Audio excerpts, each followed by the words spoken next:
இன்றைக்கு நமக்காக சமுதாயத்துடைய மக்கள் எப்படி இருக்க வேண்டும் என்பதற்காக இவளுக்காக அந்த சமத்துவத்திற்காக போராட வேண்டும் என்ற எண்ணம் எனக்கு இருக்கின்றது. ஏற்றத்தாழ்வு நம்மிடத்திலே கிடையாது. எல்லோரும் நண்பர்கள், எல்லோரும் சகோதரர்கள். ஒரு காலத்தில் எதிரி என்று சொன்னவர்கள் இன்று என்னை நண்பனாக பார்க்கின்றார்கள். ஒரு காலத்தில் டே என்று சொல்லுவே எங்கள் அண்ணன் வருகின்றார் என்று சொல்லுகின்றார். காலங்கள் மாறிவிட்டது. இனிமேல் சாதிக்கு இடமில்லை, சமத்துவத்துக்கு தான் இடம்.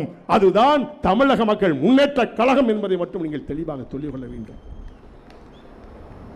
கருப்பினர் தலைவர் முகமது லூதர் கிங் சொன்னார், நான் ஒரு கனவு கண்டேன், ஒரு நாள் எல்லோரும் சமமாக இருப்பார்கள் என்று சொன்னார்கள்.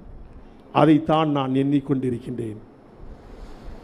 அந்த பிஜேபி பாராளுமன்ற வேட்பாளர் என்ற பொழுது நான் முதுகுளத்தூர் பகுதியில் பிரச்சாரத்தை மேற்கொண்டேன்.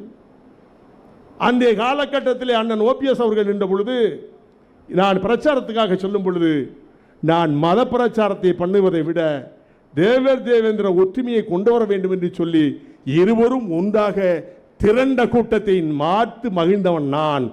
இனிமேல் நமக்கு வேலை இல்லை, சண்டை இல்லை, நாம் எல்லாம் ஒரு தாய் மக்கள், சகோதரர்கள் என்ற எண்ணத்தை அன்று விதைத்தேன். எல்லோரும் ஏற்றுக்கொண்டார்கள். இதைத்தான் நாங்கள் விரும்புகின்றோம். நமக்குள் இருவருக்குள் சண்டை இருக்கும் என்று சொன்னால் மற்றவர்கள் வேடிக்கை பார்ப்பதான் செய்வார்கள், நம்மளை பிரித்து ஆளத்தான் செய்வார்கள்.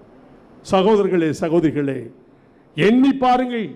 சமத்துவம் தேவையா, சாதி தேவையா என்று சொன்னால் நான் சமத்துவத்திற்காக பாடுபடுவதற்காகவே சமத்துவ மாநாடாக நடத்த இருந்தேன். அதைத்தான் நடத்தி கொண்டிருக்கின்றேன். சமூக சமத்துவமே நம்முடைய கனவு. அந்த கனவை நினைவாக்குவதற்காக இன்றைக்கு நாங்கள் எல்லாம் சமத்துவமாக வாழ்ந்து கொண்டிருக்கின்றோம்.